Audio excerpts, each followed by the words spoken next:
Pues bueno, demos inicio, pues Fernando, a la clase del día de hoy y una vez más, pues bienvenido. Hola, ¿cómo estás, Diego? Hola a todos. Buenas noches. Voy a intentar compartir la pantalla. Ustedes me dicen, ok, ok.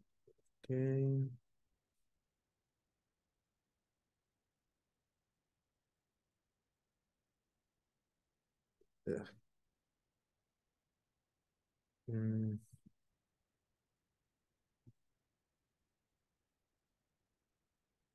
mm, mm,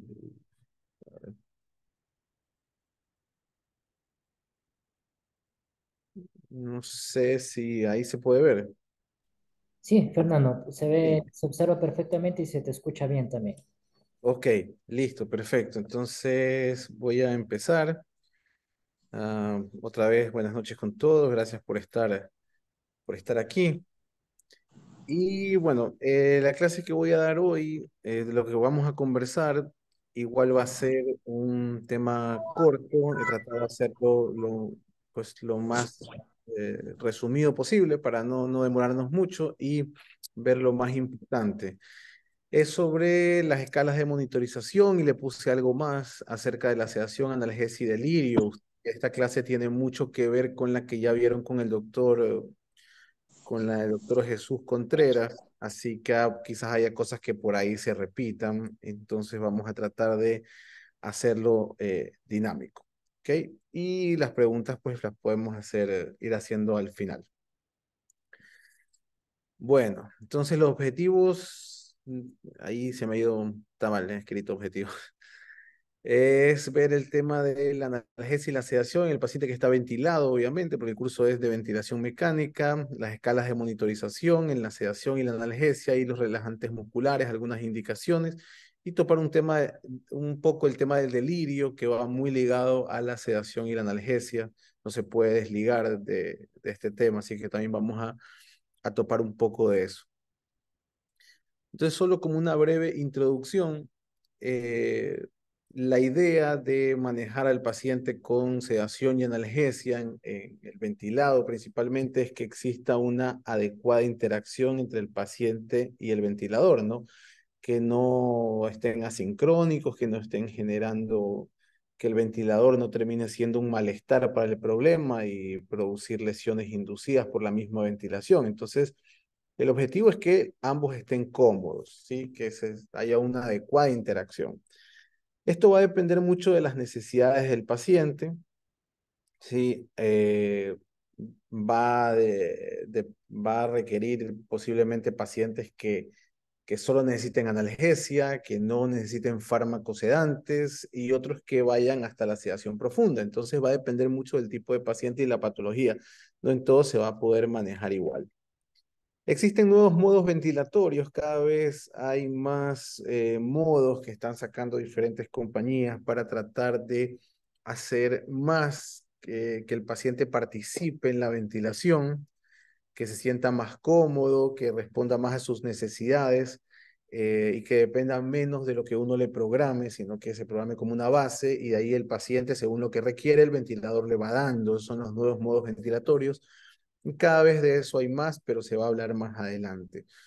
Obviamente, la sedación y la analgesia del paciente necesitan una evaluación periódica, eso lo vamos a ver en la clase, porque esta evaluación periódica va a hacer que nos preguntemos cada día si el paciente sigue necesitando esta analgesia, si sigue necesitando esta sedación y va a conllevar a que el paciente esté menos días en ventilación mecánica. Los relajantes musculares va a ser situaciones bastante específicas que hay que usar, ¿no? En todo paciente ventilado se tiene que relajar, ya lo vamos a ver más adelante. Y aparte de la terapia farmacológica, uno tiene que unir maniobras, digamos que en el ventilador para que el paciente tenga confort, para tratar de adaptarlo, ¿no? Eh, Eso se verá mejor en el tema de asincronías pero uno puede hacer ciertas cosas que no tienen que ver con sedantes o con sedar más al paciente y que pueden moverlas en el ventilador para tratar de darle al paciente lo que necesita y así otorgarle más confort. A veces se nos hace muy fácil subirle, vemos que el paciente está sincrónico y lo que hacemos es subirle el sedante, dormirlo más, y esa no es la solución. ¿Sí? Sedar al paciente más o subirle la analgesia, pues va a depender también de que hagamos otras cosas previas, pero ya lo vamos a ir viendo más adelante. Entonces, la idea es que el paciente esté adaptado a la ventilación y a su entorno, ¿no? Y no que estén como, pues, como estos residentes aquí que, digamos que tienen que adaptarse como sea a las situaciones para poder descansar. El paciente no, podemos usar los modos ventilatorios, las programaciones, la analgesia, la sedación, manejar la agitación y manejar el delirio para que el paciente esté lo más cómodo que se pueda. Entonces, ¿cuál sería la meta? ¿A dónde deberíamos estar en un paciente ventilado? Obviamente, algunas fotos que uno descarga, pues son fotos bastante llamativas, son fotos muy bonitas, ¿no? La meta es que el paciente esté en el ventilador, incluso como lo ven aquí, está haciendo terapia física, está con su enfermera, que lo está orientando, se ve que la paciente está tranquila, está cómoda, a pesar de estar ventilada, pues está haciendo su fisioterapia. Entonces, esa es la meta. Pero a veces los pacientes no son tan sencillos, ¿no? A veces los pacientes de terapia intensiva están ventilados y están así. Entonces, es más difícil, están multiinvadidos, son complejos, están miopáticos, algunos como estos, pues están sobrepeso, están muy sedados, relajados. Entonces, no todos los pacientes son iguales, ¿sí? Entonces, lo ideal es el manejo de las condiciones causales y predisponentes y medir la medicación analgésica, la sedante y la medicación antipsicótica en el caso de que uno la requiera. Esto siempre es un trabajo interdisciplinario donde no participa solo el médico, sino que los enfermeros y los kinesiólogos, los terapeutas respiratorios, terapeutas físicos. Hay que abolir los factores ambientales que son displacenteros para el paciente, como el dolor, como la privación del ciclo sueño-vigilia, como los sonidos molestos para el paciente. Hay que tratar de mantener al paciente sincrónico con el ventilador, ya les digo, como sea, usando maniobras en el ventilador o la sedación y analgesia. El uso de escalas que están validadas, tanto para el dolor, la agitación, la sedación y el delirio, que ya las vamos a ver más adelante. Hay que usar los medicamentos más adecuados en la menor dosis posible para no intoxicar a ese paciente de drogas. Y la profundidad de la sedación pues va a ir dependiendo, como les decía anteriormente, de las necesidades de cada paciente. Hay pocos casos en el que un paciente debe estar profundamente sedado y relajado. La hipertensión intracraneal probablemente es una de ellas, el síndrome de estrés respiratorio severo, el paciente que está pronado, probablemente sean de los pocos casos en que los pacientes deben estar profundamente sedados y relajados, el abdomen contenido, otras cosas por ahí, ¿no? Particularidades. Entonces, dentro de la evaluación del dolor, la sedación, la agitación y el delirio, pues la valoración clínica del nivel de conciencia, de las funciones cognitivas, presencia e intensidad del dolor y agitación son esenciales en la UCI. Es la, tener un paciente con la menor sedación posible, con las escalas, pues tener al paciente un poco colaborador, aunque esté ventilado, es bueno porque nos indica mucho de su nivel de conciencia. Como decía aquí, podemos valorar sus funciones cognitivas. El paciente nos puede decir si le duele, no le duele, cuánto le duele, es más objetivo y obviamente podemos valorar si el paciente está agitado. Entonces, la utilización de escalas permite el inicio, el aumento y la supresión de los fármacos, ya sean analgésicos, sedantes, relajantes, y la reevaluación de causas reversibles de malestar, ¿sí? Como les decía anteriormente, de todos los factores que puedan resultar displacenteros para el paciente. Pues, ¿cuáles son las metas principales? Primer paso es controlar el dolor. Eso es lo principal y todas las revisiones que ustedes hagan acerca del tema de manejo de sedación y analgesia en el paciente terapia intensiva, críticamente enfermo, siempre lo primero es controlar el dolor. Antes de yo sedar a un paciente, yo debo de controlar el dolor. Antes de sedarlo y relajarlo, yo debo controlar el dolor. Lo peor sería tener un paciente relajado y que no esté bien sedado, o que no esté bien analgesiado. Imagina un paciente que no se puede mover, pero siente mucho dolor. Debe ser lo peor. Entonces hay dolores asociados con ansiedad, de verdad el dolor está asociado, perdón, con ansiedad y trastornos de estrés postraumático, un paciente que sale de la terapia intensiva y que ha sufrido mucho estrés, que le han pinchado las arterias para ponerle un arterial, que le han pinchado el cuello para ponerle un catéter central, le pusieron la femoral, que le daban vueltas ventilado, todo eso, pues le genera un estrés incluso después de que se salió de terapia intensiva y ese es el famoso síndrome post-UCI que tanto afecta a las personas y que nosotros no los vemos. Entonces, la dosificación de los fármacos debe ir guiada por herramientas validadas para la evaluación del dolor. ¿Sí? Si el paciente persiste ansioso, agitado, a pesar de una analgesia adecuada, probablemente ahí habría que agregar el sedante o subirle al sedante. Y no deben usarse como sustitutos del control adecuado del dolor. O sea, yo no debo, como les decía anteriormente, si sé que el paciente no está bien analgesiado, yo subirle al sedante para que esté tranquilo, porque esa no es la respuesta. Eso no va a calmar la taquicardia del paciente, la hipertensión, no la va a calmar. Simplemente, probablemente lo deprima más, pero no va a aliviar el malestar, la sensación dolorosa del paciente. Entonces, hay distintas escalas, algunas son mejores cuando el paciente, son más óptimas cuando el paciente está despierto, porque puede colaborar y nos puede indicar, pero cuando el paciente está dormido, deben utilizar otro tipo de cosas. Entonces, cuando el paciente está consciente y comunicativo, quizás las escalas más, más usadas son las escalas visuales analógicas del dolor, la escala de EVA, ¿no? Donde el paciente puede decir un número o puede señalar un número si yo le pongo la escala frente a él, donde 0 es un paciente que no tiene dolor y 10 es un dolor insoportable.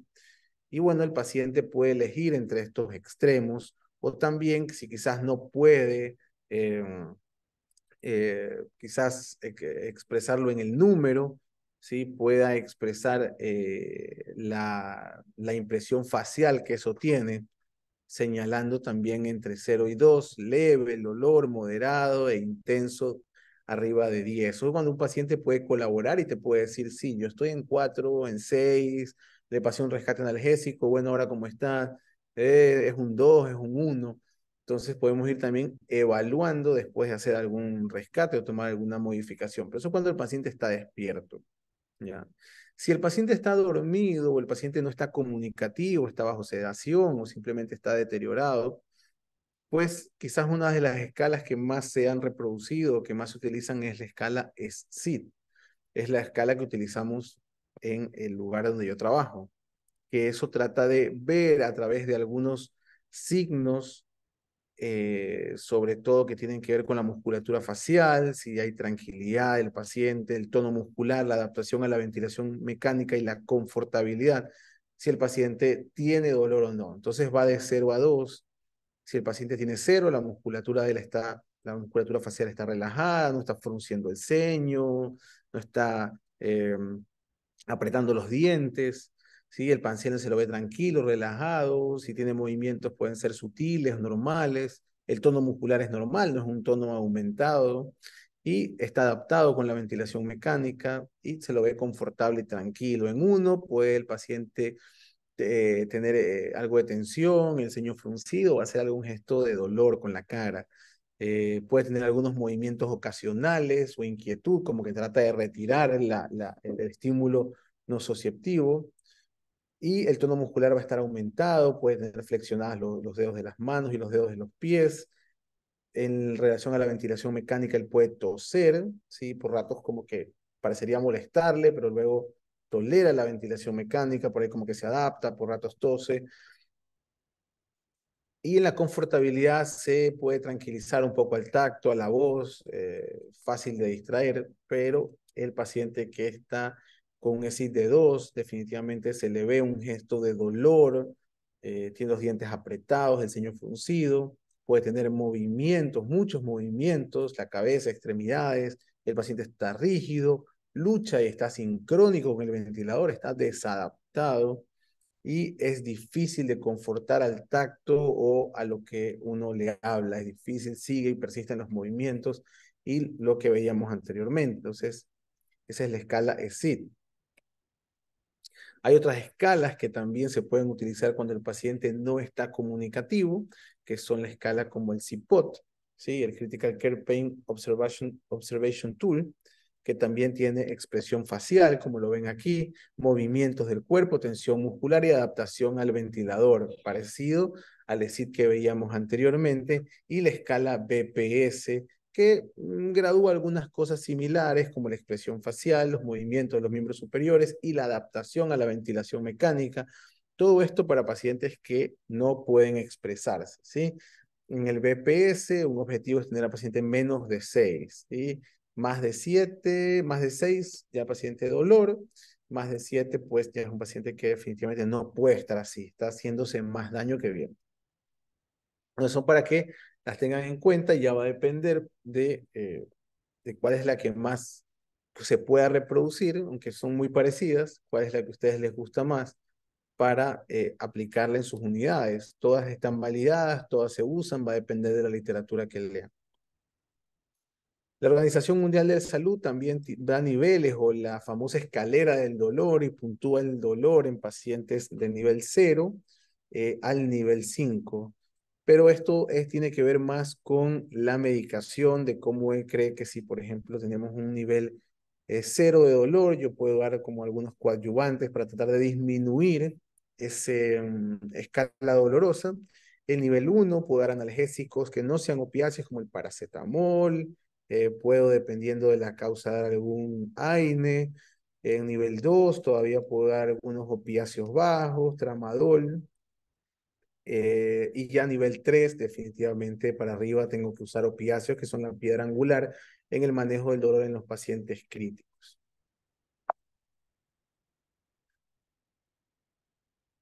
Entonces, ya hablando de las escalas de la sedación, así como hablamos de las escalas para para la analgesia, también hay escalas para el manejo de la sedación. Lo que tenemos que hacer es que nuestro paciente esté lo suficientemente sedado, lo mínimamente sedado para estar confortable, ¿sí? Entonces, como ustedes ven así, tranquilo, debe estar confortable con sus sedantes, ¿no? Como ven en el gráfico. Y las escalas que más se utilizan son la escala de Ramsay y la escala de RAS, ¿sí? Que digamos que el RAS es lo que actualmente más utilizamos, y el RAS da desde valores menores a 0, donde el paciente en -1 es un paciente que está adormitado, pero si uno le habla, el paciente puede abrir los ojos, aunque no los tiene abiertos más de 10 segundos. Si está -2, tiene una sedación ligera, despierta la voz, perdón, en el 1 lo tiene abierto más de 10 segundos, en el 2 puede despertar con la voz, pero esa apertura ocular, si uno lo deja estimular en menos de 10 segundos, vuelve a cerrar los ojos. En el -3, sedación moderada, el paciente se mueve, abre los ojos, pero no dirige la mirada, ¿sí? Y la sedación profunda, el paciente no responde a los estímulos verbales y puede abrir los ojos a la estimulación física, pero suele ser esa estimulación algo dolorosa.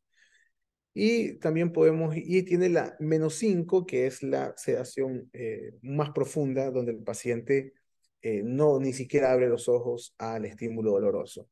Y también tenemos el lado positivo, donde el paciente en +1 está ansioso, está inquieto, pero sin conductas violentas. Es un paciente que lo ves, que está ahí, que se mueve un poco, pero no toma ninguna conducta agresiva. En el +2 está agitado, puede estar luchando con el ventilador, puede estar tratando de levantar sus brazos, toca cosas. En el +3 está muy agitado e intenta incluso arrancarse las cosas.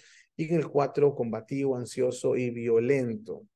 Entonces, cuál es el objetivo actualmente de pacientes que no tienen que estar profundamente sedados? El objetivo es mantener un RAS entre 0 y -2. O sea, que el paciente puede estar alerta, pero tranquilo, o sea, puede estar ventilado, pero puede tener los ojos abiertos o puede tenerlos cerrados, pero yo lo estimulo, le hablo y él abre los ojos, pero está tranquilo, eso es lo más importante. Entonces, cada vez más se viene hablando sobre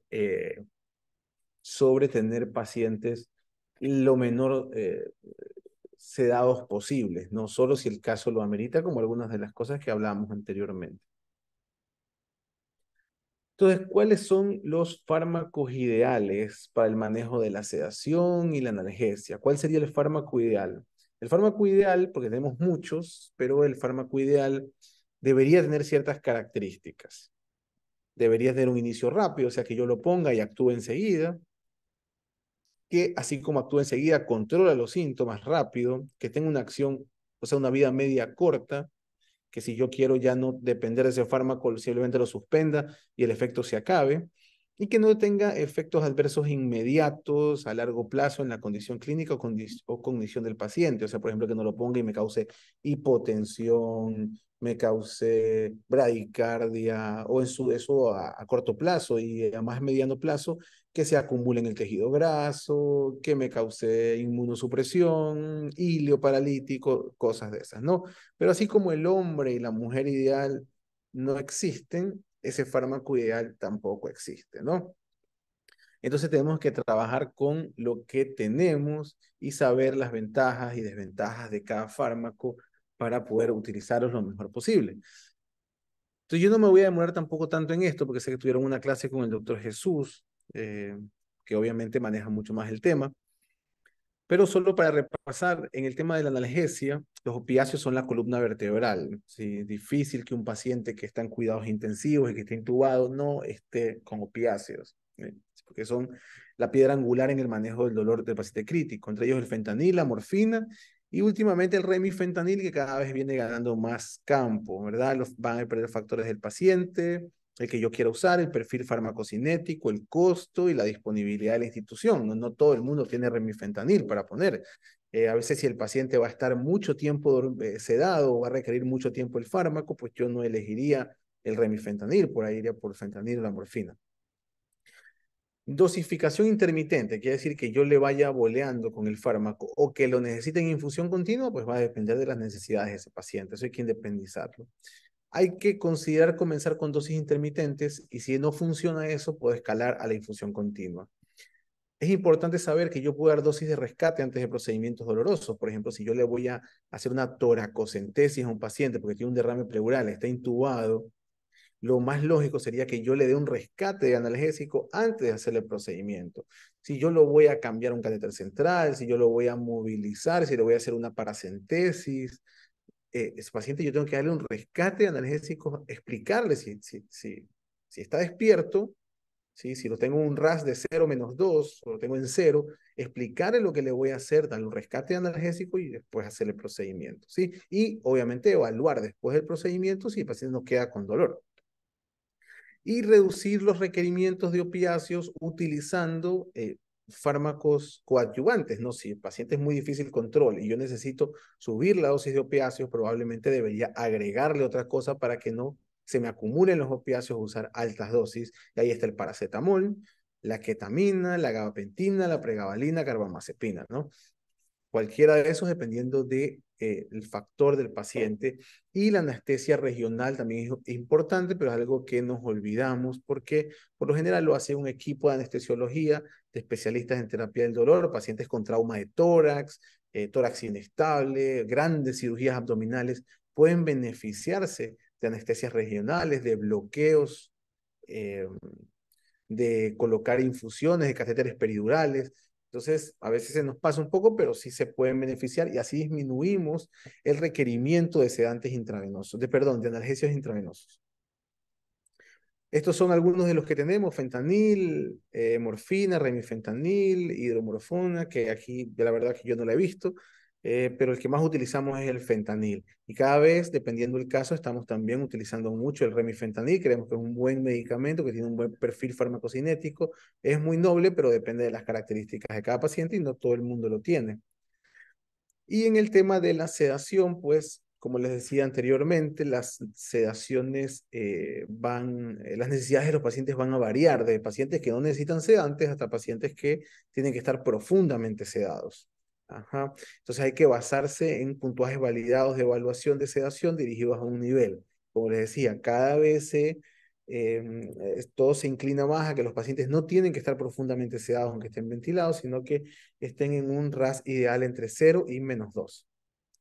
Y la duración de efecto prolongado, obviamente, de que yo dé mucho durante mucho tiempo, se han asociado con tasas más altas de delirio, sobre todo las benzodiazepinas, el midazolam, y peores resultados para el paciente. Hay que tratar de usar lo menos posible. Pautas actuales recomiendan propofol o dexmedetomidina como primera línea, ya casi utilizar benzodiazepinas para infusiones continuas, dependiendo del caso, está un poco, digamos que como segunda o tercera línea. Propofol es un buen fármaco, hipnótico, tiene una vida media corta, se elimina rápido, tiene obviamente sus ventajas y desventajas. Y la dexmedetomidina también está teniendo mucho campo como sedación consciente para mantener a los pacientes tranquilos, cómodos, confortables, sin tenerlos profundamente sedados, su vida media no es larga, también se elimina por las esterasas plasmáticas, así que es un buen fármaco. Y la ketamina, no como un sedante continuo, como pasa en el estatus epiléptico, por ejemplo, pero puede ser una opción como un complemento a dolores difíciles de controlar, como les decía anteriormente, podría ir bien con los opiáceos, la ketamina, pero ya va a depender del tipo de paciente. Igual, como les decía, dexmedetomidina, propofol, todavía podemos usar midazolam, dependiendo del caso. Si un paciente, no sé, tiene hipertrigliceridemia, una acidosis metabólica muy marcada, acidosis láctica, probablemente no le dé propofol, o ya ha demostrado que puede haber ser síndrome de infusión del propofol. No, y la ketamina no sola, siempre como un coadyuvante en la sedación y la analgesia, no sola y no de inicio. Y como les decía, la profundidad de la sedación pues va a depender mucho del tipo de paciente, ¿sí? Del escenario clínico, ¿verdad? Pocos pacientes requieren una sedación profunda, y esto se va a asociar a mayor mortalidad y a mayor ventilación, días de ventilación mecánica. Por ejemplo, la hipertensión intracraneal. Si yo tengo presiones intracraneales elevadas, refractarias, difíciles de controlar, pues yo tengo que sedar profundamente a ese paciente. Si tengo un paciente con un distrés severo, que esté pronado, yo no puedo tenerlo en un RAS de 0, ¿no? Porque debo tenerlo más profundo. Si es un abdomen abierto, contenido, embolsado, yo no puedo tener ese paciente así. Un estatus epiléptico súper refractario, probablemente no tenga que estar eh, ligeramente sedado, debe estar profundamente sedado para alcanzar un nivel de supresión. Entonces, va a depender del escenario clínico, pero como lo ven, son cosas muy puntuales las que necesitan una sedación muy profunda. Entonces, ¿cuáles son los objetivos de la pseudoanalgesia? Pues uso continuo de analgésicos y sedantes requiere una reevaluación frecuente. Como les dije anteriormente, hay que preguntarse varias veces al día, ¿sí? ¿Cómo va la analgesia de mi paciente? ¿Requiere más? ¿Requiere menos? Si el paciente colabora, pues se le pregunta y que dé un valor de EVA. Si el paciente no colabora, podemos usar la escala de SID, CIPOT, el BPS, pero hay que hacerlo continuamente. Igual el tema de la sedación, a lo mejor al inicio el paciente requirió una sedación más profunda, pero conforme va mejorando su distrés, cada vez yo puedo bajarle el nivel de sedación, pero eso requiere que yo lo esté reevaluando, no que lo intube, lo duerma y me vaya, sino que yo esté reevaluando constantemente. ¿Necesito todavía tenerlo en -3, en -4, profundamente sedado? No, la PAFI ya mejoró, está oxigenando mejor, no tiene tanta PIP. Bueno, puedo irle bajando, ya lo desproné, entonces puedo irle teniendo un RAS más superficial. ¿Ya? El dolor y la ansiedad obviamente pueden cambiar durante la estadía, por eso la importancia de la monitorización continua y el uso de escalas como las que vimos anteriormente, puntuación del dolor y la sedación es importante, ya eso lo hemos recalcado bastantes veces. No existe un estándar de referencia con el cual comparar las escalas, ¿verdad? Sin embargo, estas herramientas son vitales y están recomendadas en cualquier guía internacional que ustedes revisen de buenas prácticas médicas. Existen protocolos para tratar de minimizar la sedación y la analgesia para evitar efectos adversos. Uno de estos, por ejemplo, en el tema de la sedación, es la interrupción diaria de la sedación, siempre y cuando el paciente lo permita. Entonces, todo esto es en el contexto clínico de un paciente. ¿En qué consiste esto? Pues es apagar las infusiones de analgesia y sedantes por momentos específicos del día para que el paciente pueda despertar. Vemos cómo está y si lo requiere, la volvemos a reiniciar, pero en dosis más bajas si el paciente lo tolera. Y así nos permite un poco ir desintoxicando a ese paciente. Permite una evaluación continua y ayuda a garantizar dosis más bajas para lograr el nivel deseado. Y obviamente esto requiere una observación muy cuidadosa, ya que existe mayor riesgo de autolesión. Si yo le apago el sedante y la analgesia al paciente y me voy a comer, si o había un cumpleaños en otro servicio y me fui, el paciente se despertó, se agitó y se extubó, sacó el catéter y cuando regreso está hecho un desastre. Así que pues requiere obviamente una mayor vigilancia de parte de todo el equipo. Y están los protocolos impulsados por enfermería. Esto no se ve mucho aquí en el país, pero si ustedes salen, si ustedes van a otros países, incluso Latinoamérica, por ejemplo, uno de los lugares donde yo me formé en México, tenían muchos protocolos impulsados por enfermería. Prácticamente la enfermera hacía todo y le permitía a ella la administración del sedante o la analgesia, subirle o bajarle la dosis según las escalas como ella iba valorando al paciente, porque al final las enfermeras son las que más tiempo pasan con el paciente, mucho más que nosotros y lo conocen más. Entonces, ellas tenían la potestad de subir la analgesia o bajarla, o subir la sedación o bajarla, en dependencia de las escalas del paciente y la revaloración continua, ¿sí? Mantener a pacientes con sedación específica, puntajes de dolor sin necesidad de despertarlo completamente. Y por último, de esta parte de sedación, analgesia y bloqueo neuromuscular, pues los relajantes musculares es cuando están estrictamente indicados y el menor tiempo posible.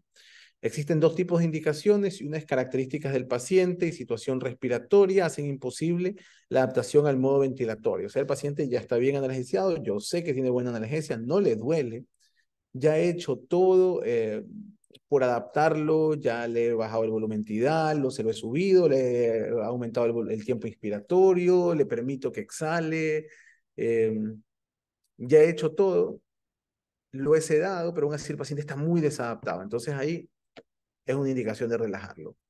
Y patología que exige tener al paciente relajado independientemente si, de la adaptación con el ventilador y, por ejemplo, ahí viene lo que ya hemos hablado. Hipertensión intracraneal, endocraneal refractaria, o sea, los bloqueantes neuromusculares están ahí como una opción, simplemente no para bajar la presión intracraneal, sino para que el paciente no haga esfuerzos extra y así hacer valsalva y aumentarla. El síndrome de distrés respiratorio, paciente pronado, tiene que estar relajado. Estatus epiléptico, tiene sus indicaciones por ahí, no es para suprimir las convulsiones tampoco. En el shock refractario, también con sus bemoles, por intentar minimizar el consumo de oxígeno a nivel tisular, y obviamente patologías eh, propias neuromusculares como el tétano y el síndrome neuroléptico maligno, que por ahí requieran como parte de su tratamiento relajantes musculares. También tenemos algunos, los que más utilizamos aquí probablemente es el rocuronio, el becuronio, los que más utilizamos, así que habría que ver dependiendo de la situación de clínica de cada paciente. Hay que siempre revisar las causas de desadaptación. A veces no es que el paciente no esté bien sedado, a veces es que tiene dolor o algo ha aumentado su dolor, a lo mejor se tapó la sonda vesical y tiene retención de orina, tiene un globo y le duele. Puede estar delirante, puede tener acidosis, lo cual lo pone taquipneico, fiebre, shock, hipoxemia, un neumotórax que ni siquiera me he dado cuenta que tiene. Entonces, siempre que yo veo un paciente que está desadaptado, antes de sedarlo más, si yo veo que está álgico, que frunce el ceño, que se mueve, antes de sedarlo más, yo tengo que revisar que no haya cosas que le estén provocando eso.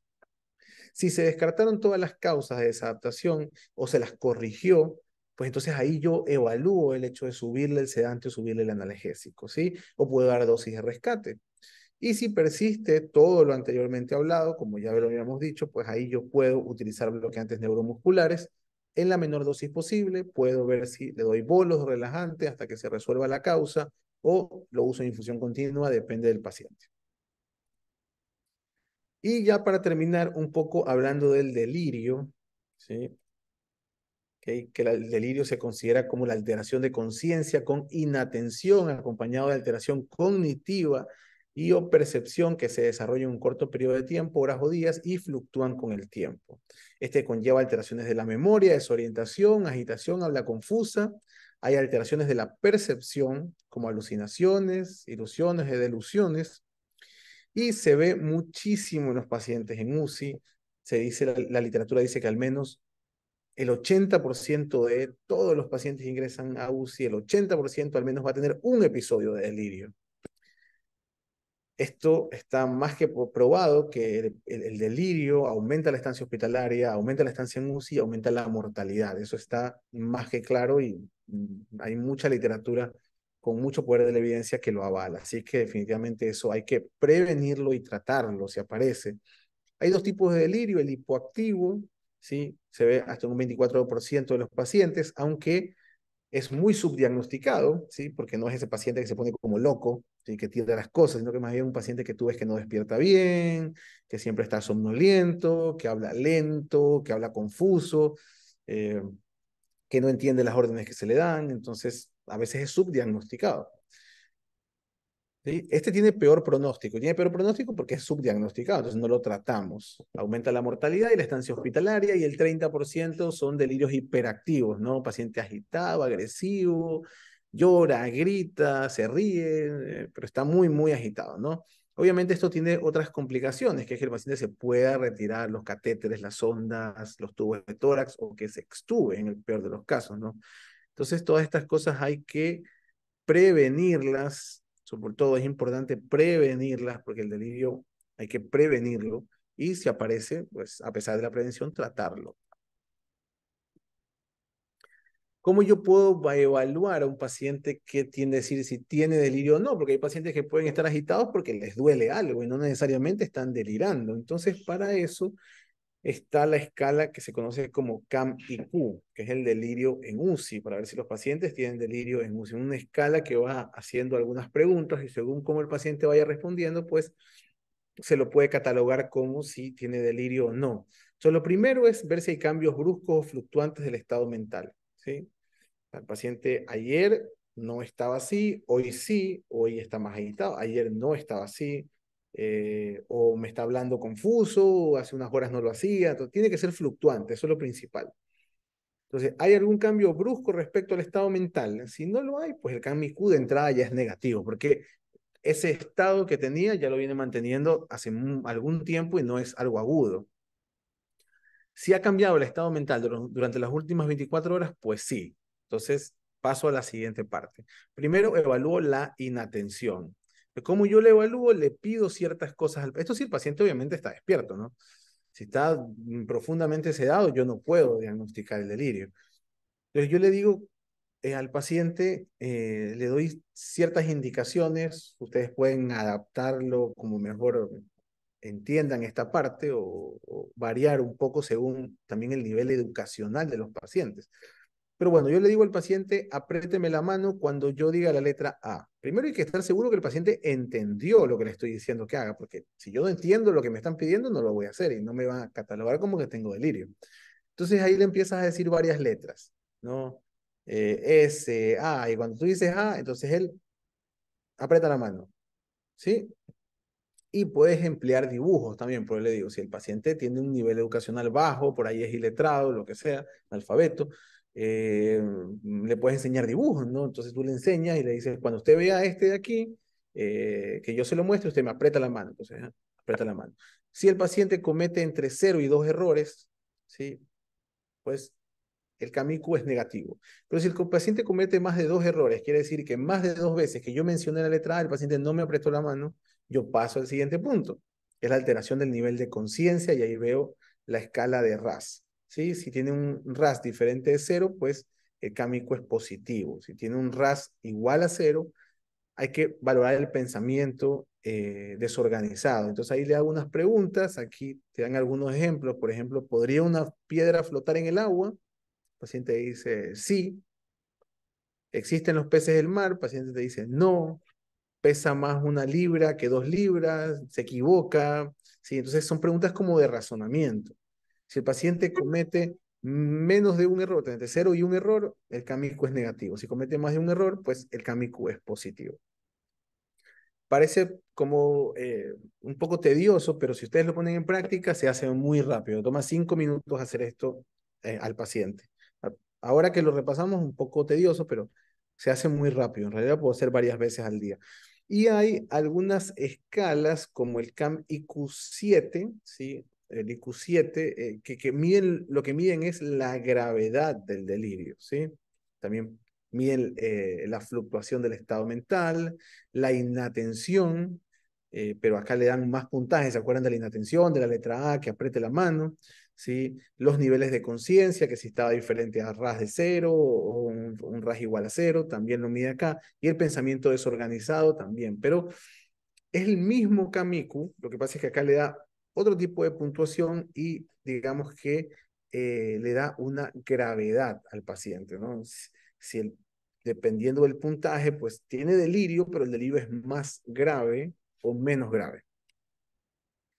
Entonces, ¿qué factores significan peligro? Que nos dicen este paciente tiene alta probabilidad de desarrollar delirio. Mayores, muchos pacientes mayorcitos hacen delirio, los sacas de sus entornos y a los 2 días están delirando.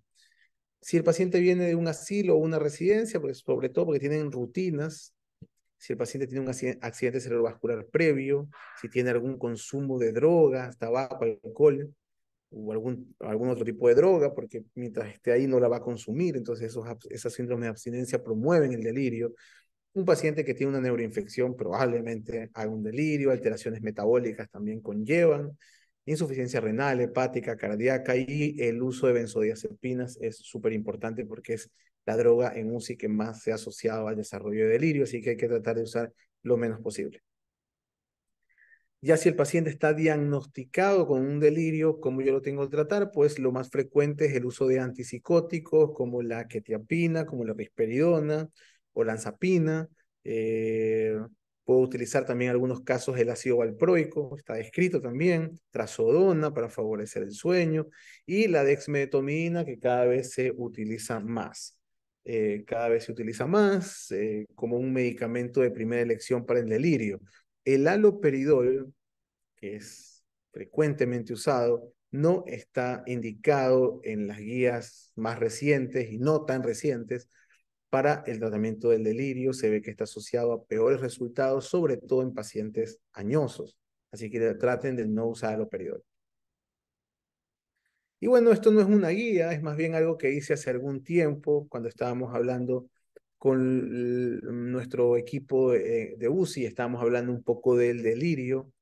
Y yo siempre me imagino, o siempre creía cuando era más grande, cuando estaba en UCI, que esta película de Alicia probablemente era alguien que estaba en UCI y tenía todos estos delirios, ¿no? Todas estas cosas psicodélicas de ser chiquito, de ser grande, ver todos estos paisajes todos psicodélicos y probablemente era una paciente que estaba en terapia intensiva. Entonces, como yo tenía esa idea, pues hice un grafiquito a modo de recordatorio para el manejo del delirio. Entonces, lo primero es la fluctuación del estado de conciencia, ¿verdad? Que tenía que ser cambiar su estado, que tenga alteración en la atención y en la cognición.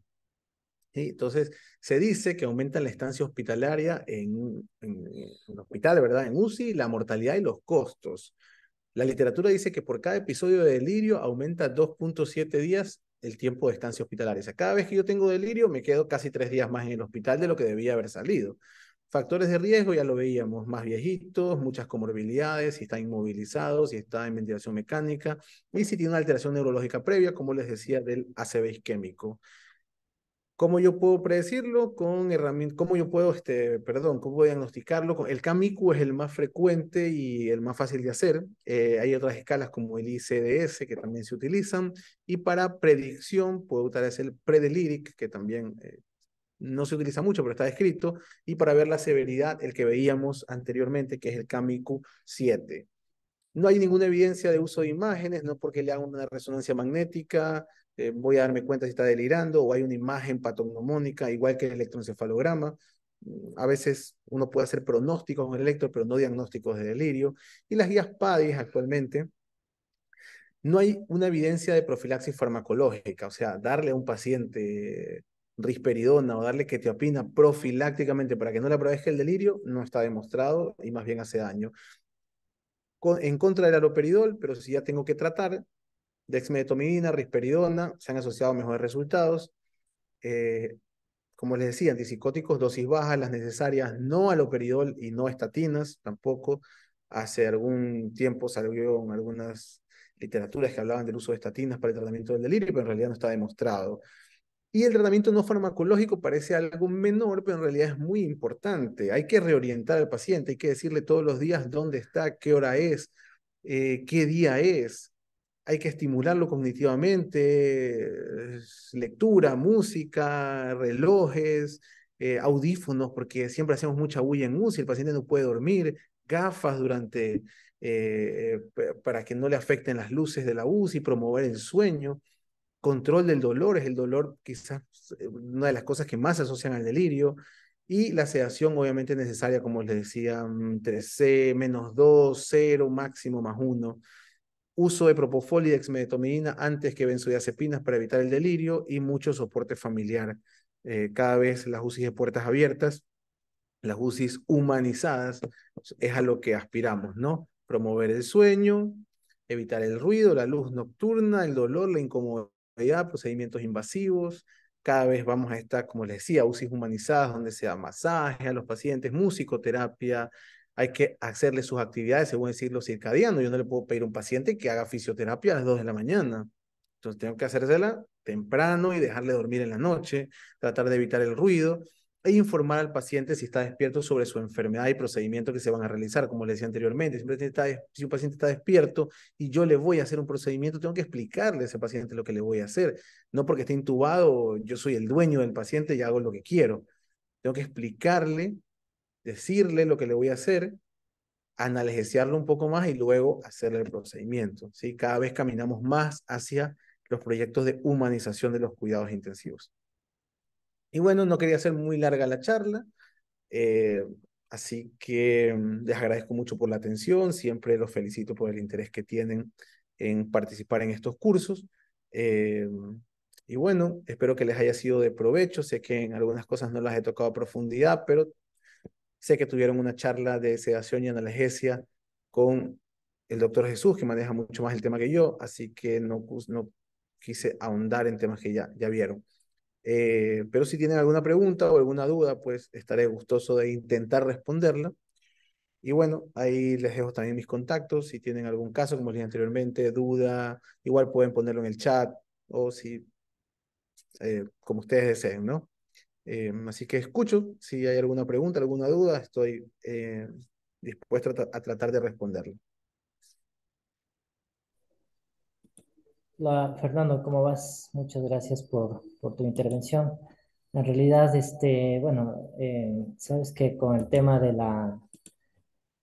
el delirio, pues a veces es alguna situación que en UCI no le ponemos mucha atención y a veces se nos pasa frente a nuestros ojos y a veces no lo tratamos, ¿no? Y más que todo, pues también con el tema de la humanización en los cuidados intensivos, pues como tú bien lo manifestaste, creo que cada uno de nosotros quienes nos desenvolvemos en las unidades de cuidados intensivos, apuntamos hacia allá. A veces no Mm, contamos con una infraestructura adecuada, pero bueno, en cierta medida, situaciones muy sencillas de hacer, como por ejemplo colocarle un audífono a un paciente o colocarle eh, un vendaje en los ojos para que pueda descansar. Situaciones como ahora que tenemos la tecnología, una tablet, un celular, videollamadas con sus familiares, mayor tiempo con la familia, son cosas que nos ayudan a disminuir, ¿no? El tema del delirio como tal. Y como tú bien lo manifestaste, pues está comprobado científicamente que el delirio pues aumenta la mortalidad debido a que aumenta los días de estancia en UCI, aumenta la ventilación mecánica, riesgo de infecciones. Entonces es algo que está escrito. Sin embargo, no sé si tal vez por falta de infraestructura o tal vez por situaciones tal vez un poco sería empatía médica, a veces no lo realizamos, ¿no? Entonces hay que así es, totalmente de acuerdo, sí. apuntar hacia allá. No sé si tal vez por parte del auditorio existe alguna pregunta para el doctor Fernando Rosenberg.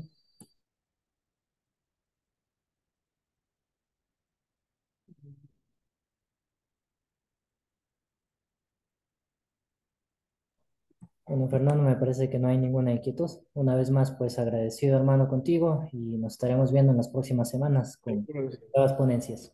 Bueno, Diego, cuídense, David, cuídense todos, que tengan una buena noche y como siempre les digo, si por ahí ahora no les surge una duda, pero después que revisan las charlas o tienen un caso en su unidad o en su práctica diaria y lo quieren comentar y tienen la duda, para eso está la plataforma del chat, así que siempre intentaremos estar pendientes para poder responderles. Así que bueno, otra vez les deseo buenas noches y felicitarlos a todos por el interés. Gracias, Fernando, nos estamos viendo. Bueno, continuando con las exposiciones del día de hoy, pues voy a empezar a compartir mi pantalla para poder seguir con la segunda clase del día de hoy que hace referencia a monitorización y ventilación mecánica, específicamente con lo que tiene que ver con monitorización gráfica, ¿sí?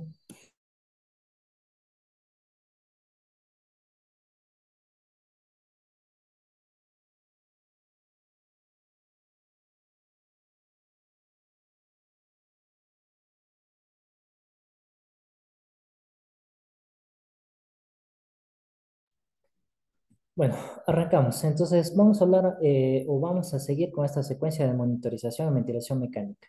Ya habíamos conversado el día lunes justamente sobre parámetros de seguridad, ¿no? Entonces conversamos sobre presión pico, conversamos sobre presión plató, hablamos sobre el driving pressure, hablamos sobre el tema de la compliance en la estancia, PIP, AutoPIP y algo de reclutamiento, ¿no? Entonces, todos esos parámetros que conversamos en la clase previa son parámetros de seguridad, es decir, que hacen referencia a que vamos bien con los parámetros que programamos en un inicio en nuestro ventilador mecánico y nos da un rango de seguridad con la finalidad de no causar más daño del que ya está establecido en nuestro paciente, ¿no? Haciendo referencia al tema de la ventilación mecánica. Entonces, por tal motivo, en la clase del día de hoy vamos a ver monitoreo gráfico, es decir, la presencia de curvas y de bucles y vamos a en primera instancia ver lo normal y posteriormente vamos a ver lo patológico, ¿no?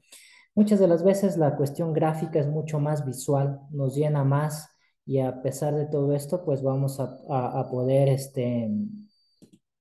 visualizar y ver cierto tipo de circunstancias que nos van a llevar a tratar de entender si existe también un patrón obstructivo, si existe un patrón restrictivo, si hay alteración de la compliance, probablemente si la presión de la vía aérea, la PIMA, que está muy alta, tal vez si estoy sobredistendiendo al alveolo, entonces todo eso vamos a ver ahora. Como les había manifestado previamente, pues los gráficos muchas de las veces están ahí en la pantalla del ventilador mecánico, pero sin embargo, a veces por falta de conocimiento no lo sabemos interpretar de manera adecuada. Entonces, el objetivo de esta clase justamente es poder identificar, saber cómo se llama el gráfico, saber en cuál es la situación normal del gráfico y saber también las circunstancias en las cuales se va a alterar el mencionado gráfico. Entonces, para esto tenemos dos grandes gráficos en nuestro ventilador mecánico, las denominadas curvas y los denominados bucles. Las curvas generalmente tienen dos variables. Si ustedes pueden observar en la gráfica, perdón, la primera variable hace referencia a tiempo, ¿sí? Y esta es una constante en las tres curvas. Y la otra variable está dispersa en lo que es el flujo, la presión y el volumen. Entonces tenemos tiempo como una variable constante y las otras tres variables están determinadas nuevamente por flujo, presión y volumen. Y los bucles en este caso tenemos la variable constante que va a ser el volumen y las otras variables van a estar determinadas tanto por presión y por flujo. Ya habíamos conversado en la clase previa que el flujo es toda esa cantidad de aire que proviene desde la atmósfera y que va a tener como finalidad aportar un volumen que va a llegar a los alvéolos, ¿sí? Presión hace referencia a la presión de la vía aérea que se genera cuando se suscita esta entrada de flujo, y volumen va a ser la denominación de la cantidad de aire que llega finalmente hasta los alvéolos. ¿Para qué nos van a servir todas estas gráficas? Primero, a través de las gráficas yo voy a poder diferenciar en qué modo ventilatorio está seteado mi ventilador mecánico. Como ya vimos en la clase anterior, estas gráficas nos van a ayudar a identificar si existe la presencia de autopip. Aparte de esto, va a determinar la existencia de asincronías, lo que conversaba previamente el doctor Fernando Rosenberg. Existe asincronías, o lo que habitualmente nosotros conversábamos en UCI, que el paciente está peleando, luchando con el ventilador. Generalmente estas asincronías pueden ser asociadas a una deficiencia en cuanto a la analgesia, deficiencia en cuanto al tema de la sedación, o situaciones muy peculiares, o que tienen que ver más que todo con el tema del seteado del ventilador mecánico, en donde probablemente, qué sé yo, tengo un tiempo inspiratorio muy pequeño, tengo un tiempo inspiratorio muy alargado, y eso está causando asincronías en cuanto a la relación paciente-ventilador.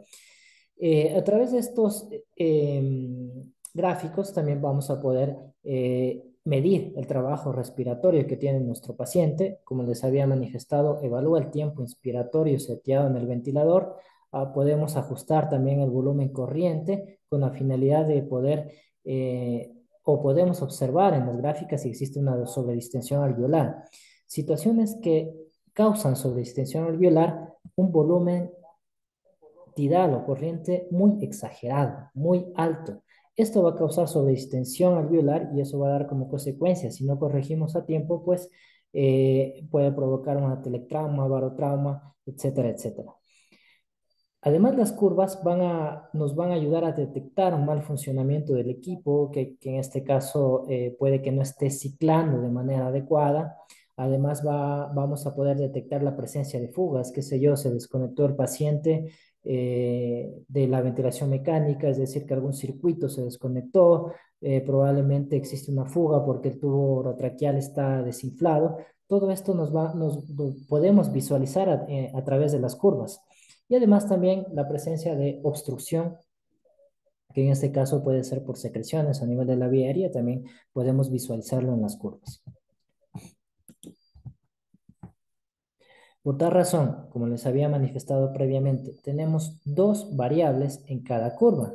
La variable constante en este caso va a ser el tiempo, que va a estar representada en el plano horizontal, como pueden observar acá: tiempo, tiempo, tiempo, mientras que en el plano vertical están las tres variables antes mencionadas: volumen, presión y flujo. Entonces, estas variables, cada una va a tener sus características, y ese es el objetivo de esta clase: poder identificar a qué curva pertenece y cuál es la característica en cada una de estas, ¿no? Generalmente, los valores positivos o las deflexiones positivas, como en este caso que estoy señalando, hacen referencia al proceso de inspiración, y las deflexiones negativas hacen referencia al proceso de expiración, ¿sí? Ahora, tenemos acá nosotros las tres curvas antes mencionadas: volumen tiempo, presión tiempo y flujo tiempo. Si ustedes pueden observar, cada una de estas tiene una característica especial. Ejemplo, el volumen, como les había manifestado en primera instancia, me va a medir cuánto volumen está metiendo mi paciente. Por ejemplo, acá vamos a tener reglado, ¿no? En este caso, dependiendo de los ventiladores y cómo están seteados cada uno de estos, 100 ml, 200 ml, 300, 400, 500 ml.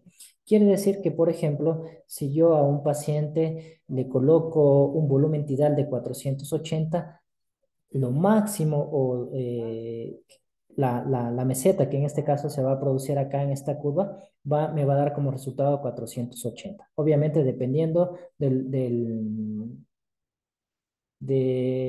modo ventilatorio en el cual yo lo haya seteado en mi ventilador. Entonces, como la punta máxima en este caso de la curva de volumen-tiempo me va a decir el volumen máximo que mi paciente mete con cada movimiento de inspiración, ¿sí? Entonces, volumen-tiempo. Presión-tiempo igual hace referencia, en cambio, a la presión que genera en la vía aérea, que ya habíamos visto previamente que un valor adecuado es el de 30 centímetros de agua con cada movimiento, tanto de inspiración y expiración. Entonces, igual acá va a estar seteado, ¿no? 5, 10, 15, 20, 30, etcétera, etcétera, y nos va a dar el valor de presión que está, en este caso, cursando el paciente en cuanto a su ventilación mecánica.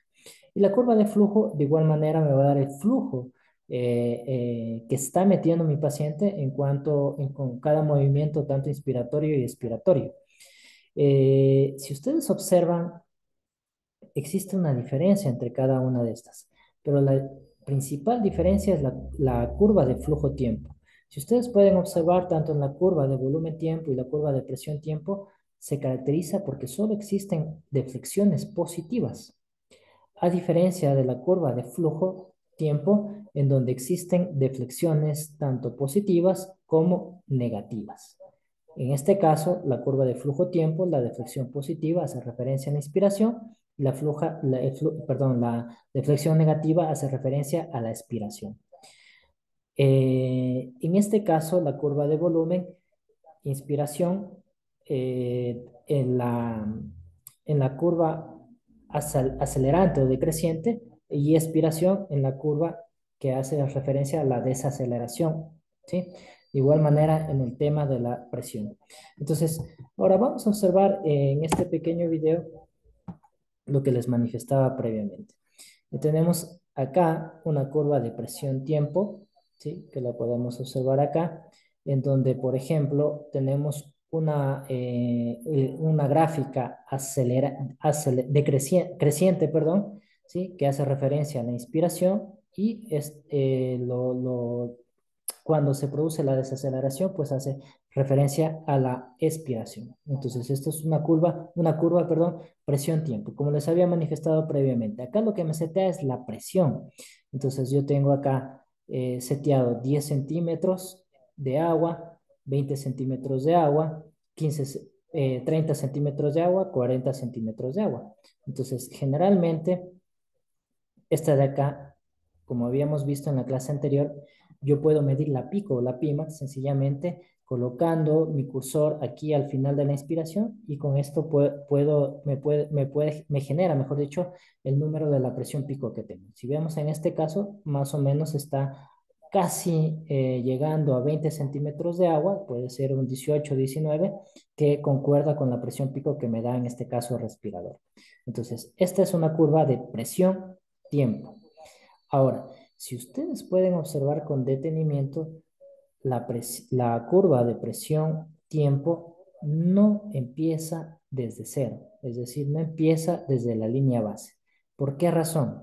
Si ustedes observan acá, yo tengo la presión positiva al final de la expiración, que es la PIP, que está seteada en 5. Entonces, esta curva no inicia desde cero. ¿Por qué? Porque hace referencia a este espacio a la PIP, es decir, lo que grafica en esta instancia es que tengo una PIP de 5. Por tal razón, a partir de 5 centímetros de agua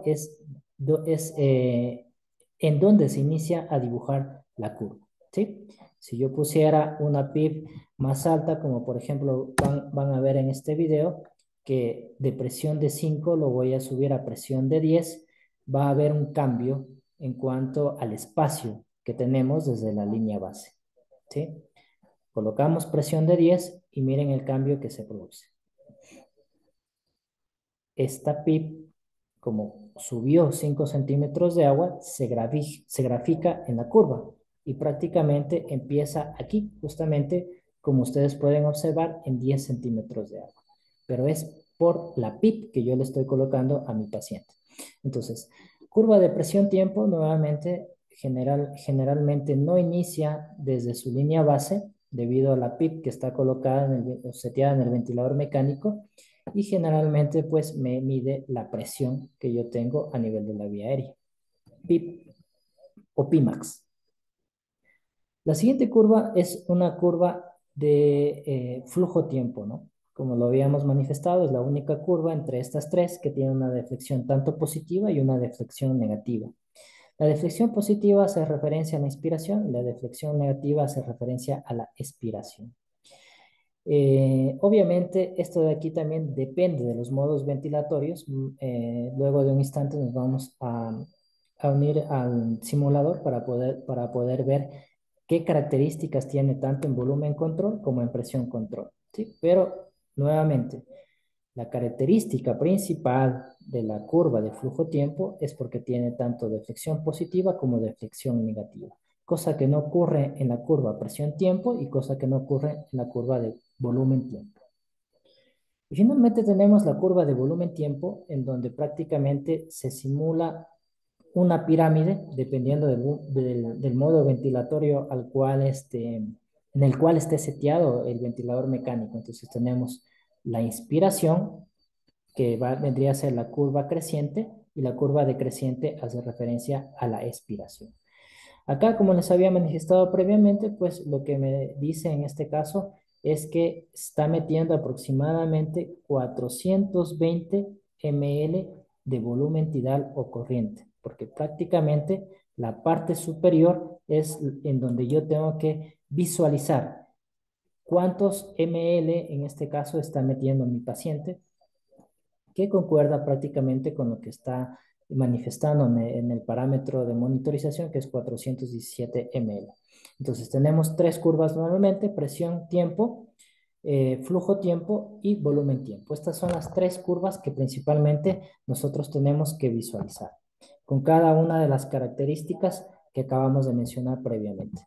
Ahora, existen diferencias, como les había manifestado con anterioridad, al simplemente con la observación de las curvas yo puedo identificar qué volumen, perdón, qué modo ventilatorio está utilizando mi paciente, sin obviamente ver el modo, el nombre del modo que está seteado en el ventilador.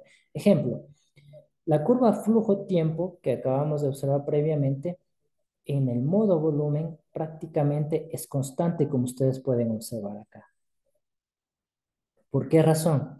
Es constante debido a que en el modo volumen yo emito un flujo y este flujo va a ser constante porque me va a dar un volumen constante. Ejemplo, si yo seteo en el ventilador 450 ml, todas las respiraciones que va a tener mi paciente van a ser de 450 ml. Es decir, es constante, no existe variación. Lo que va a variar en el modo volumen va a ser la presión que va a generar mi paciente con cada una de las respiraciones.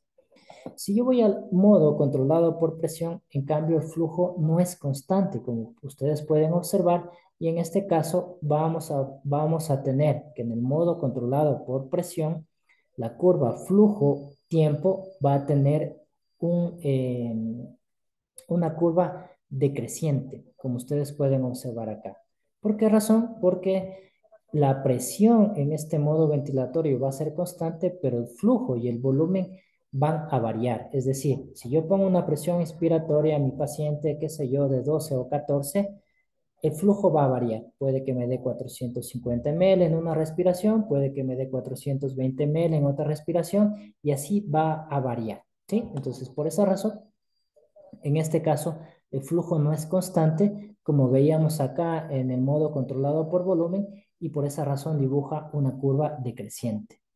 Y finalmente tenemos en la presión soporte, o en este caso en el modo espontáneo, de igual manera. Acá va a depender del esfuerzo respiratorio que emita mi paciente, y por esa razón pues también la curva va a ser decreciente, y en este caso el gráfico va a ser similar a la obtenida en el modo presión control, ¿sí?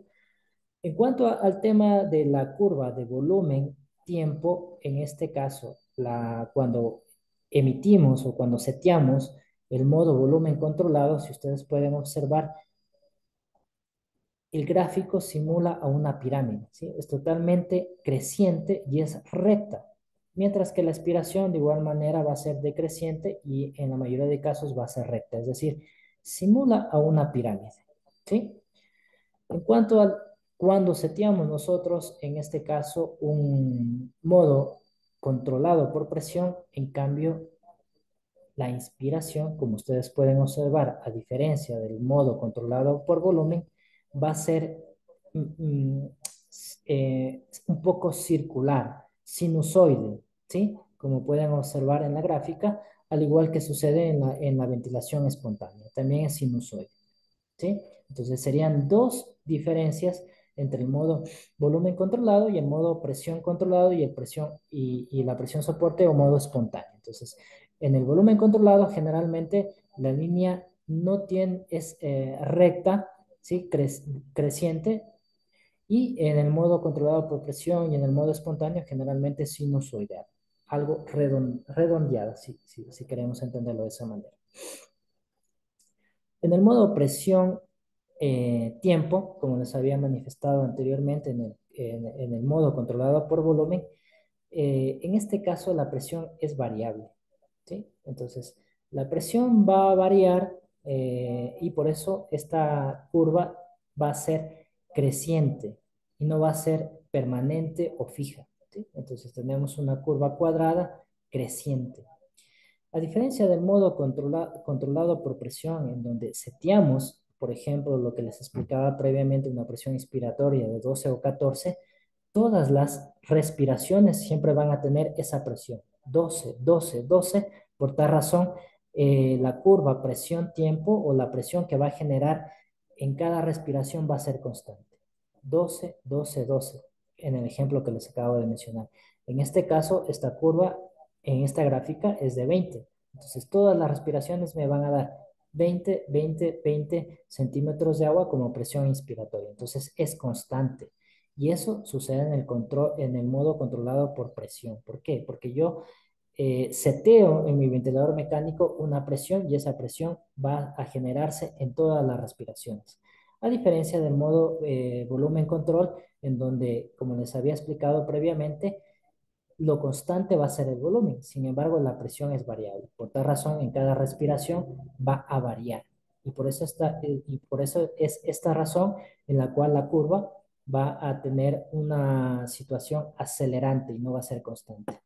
Mientras que en el modo espontáneo va a ser totalmente similar al modo controlado por presión o en su defecto también puede dibujar una curva sinusoidal o redonda, ¿sí? Entonces son diferencias en este caso de los modos. Entonces, sencillamente, viendo la curva, yo ya puedo establecer en qué modo ventilatorio se encuentra seteado el ventilador en mi paciente, ¿sí? Entonces, solo para poder hacer o ejemplificar un poco más esto de acá, me voy a permitir compartir lo que es el simulador para poder hacer un poco más didáctica esta pequeña clase que acabamos de ver acá, ¿sí? Un segundo hasta poderles compartir, por favor.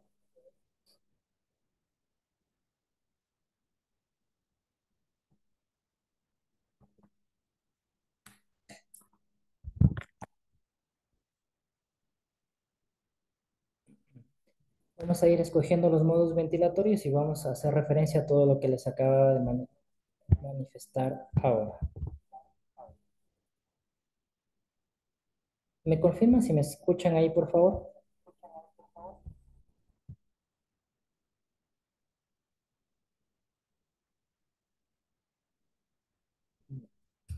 A ver, entonces, en este caso vamos a colocar modos controlados.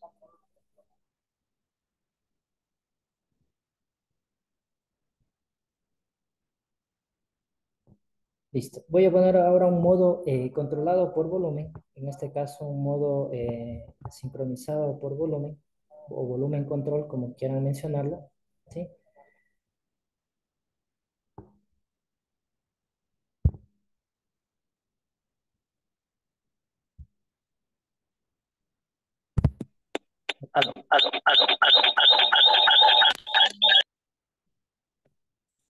O si me pueden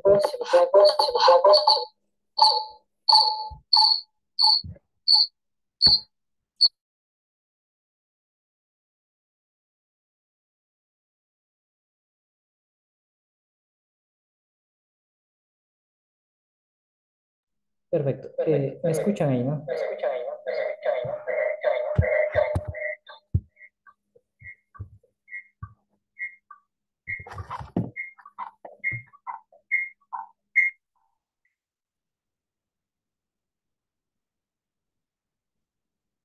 A ver, eh, como les conversaba previamente, estamos en este momento en un modo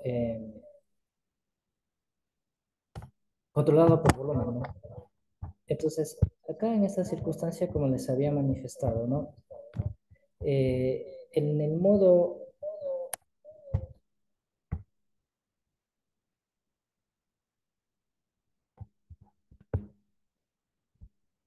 en el gráfico de presión-volumen, pues se caracteriza en este caso porque vamos a tener una curva creciente, ¿sí? Como ustedes pueden observar ahí, la presión es variable, ¿no? En la primera gráfica de presión-volumen, el gráfico amarillo.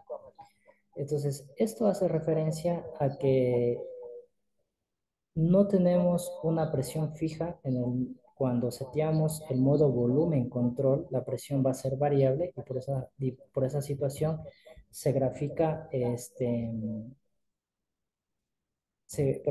por esta situación se grafica la curva acelerante, ¿no?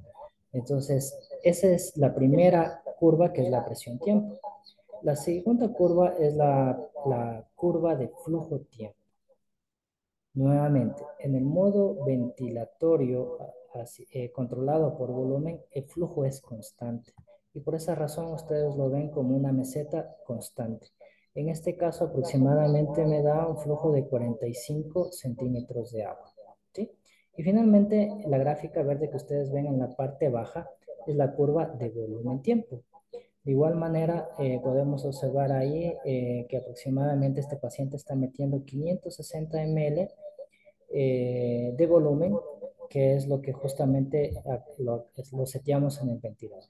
Entonces, estas curvas son las que podemos identificar con sus respectivas características en modo volumen controlado. Vamos a cambiar en este caso a un modo gatillado por presión y vamos a ver las diferencias.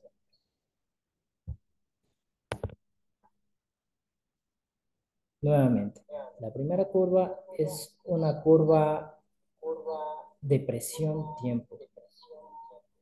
Por tal motivo, habíamos manifestado que en el modo controlado por presión, la presión es constante y por esa razón prácticamente dibuja esa especie de cuadradito como una meseta y no varía entre respiración y respiración. ¿Por qué motivo? Porque en el modo controlado por presión, nuevamente, en este caso está seteada a 15 centímetros de agua, como ustedes pueden observar ahí, y eso quiere decir que todas las respiraciones de mi paciente van a dar como resultado una presión constante. ¿Sí? El espacio que queda eh, de la línea basal, como ya les había manifestado en el video previo, hace referencia a la PIP. En este caso, estamos con una PIP de 5 centímetros de agua, por tal motivo ese espacio representa la PIP que está seteada en el ventilador.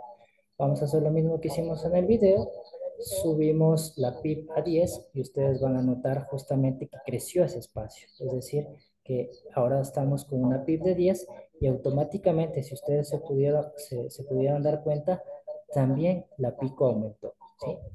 Bueno, en cuanto a la segunda curva, es la curva de flujo-tiempo. A diferencia de la anterior, controlada por volumen, en este caso el flujo va a variar. El volumen va a variar. Por tal razón, no es constante y generalmente se dibuja, como ustedes pueden ver en la gráfica, como una curva decreciente. ¿Sí?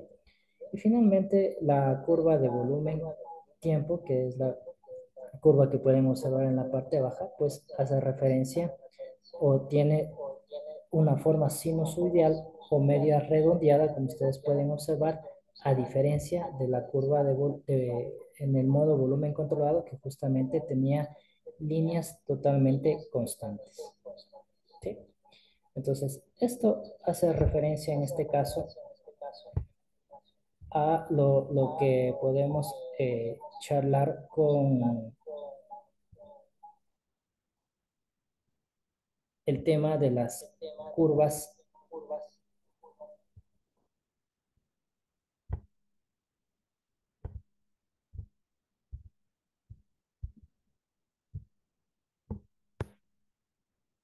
Perfecto.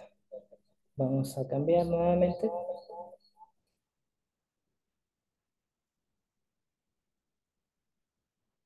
En un segundo, por favor.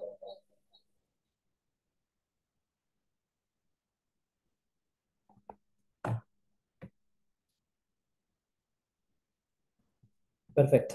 Entonces, estamos ahí y habíamos nosotros charlado ya sobre el tema de las curvas y en la simulación pues se pudo observar el tema de los cambios, ¿no?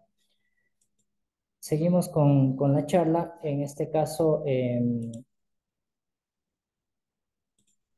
a ver, en este caso, ya.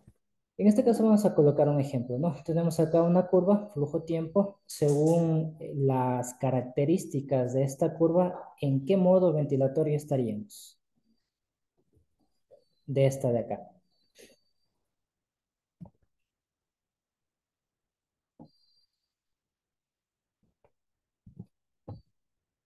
En este caso, el flujo no es constante, como ustedes pueden ver, y dibuja una curva decreciente.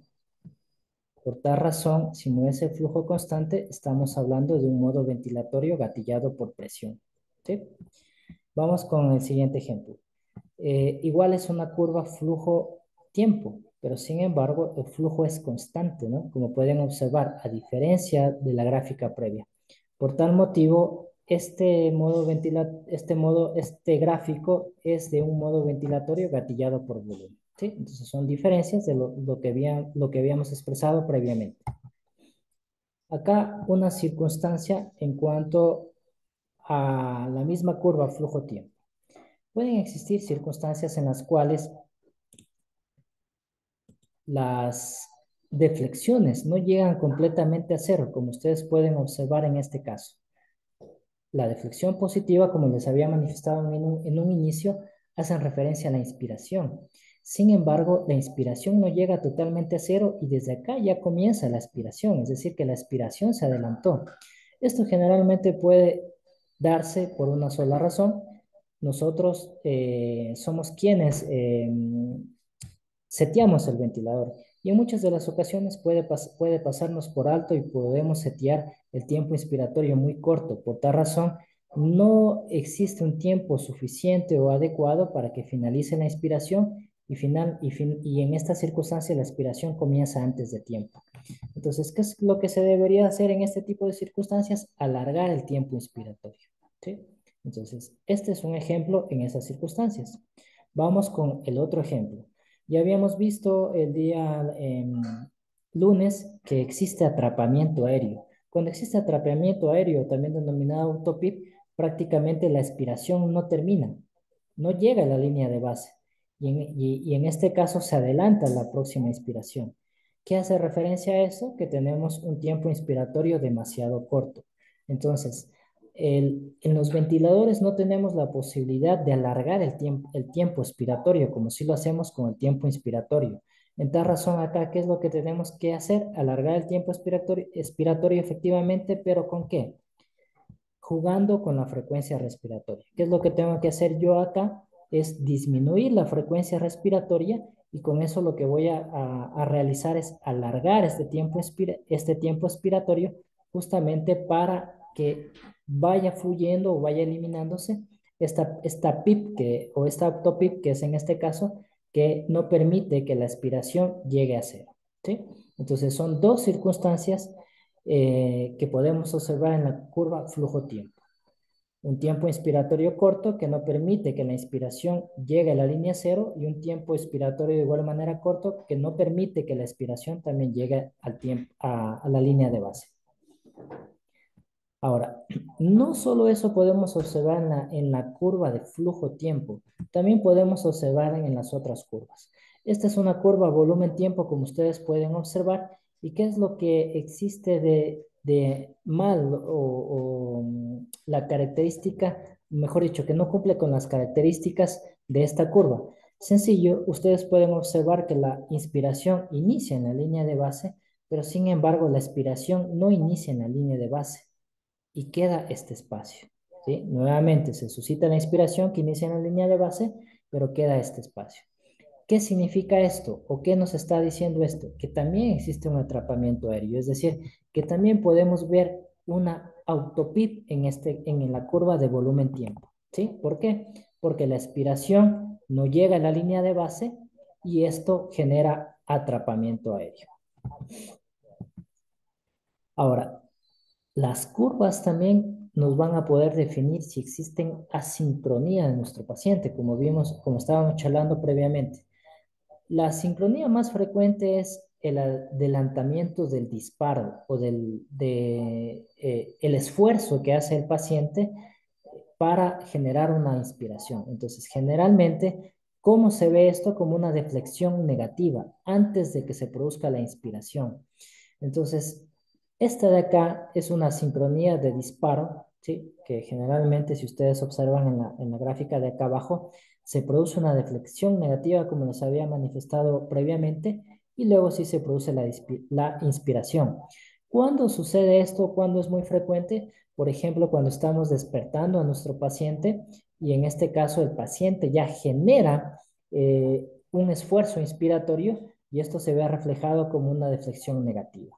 Pero de igual manera, existen muchas más asincronías. Por ejemplo, asincronías de flujo.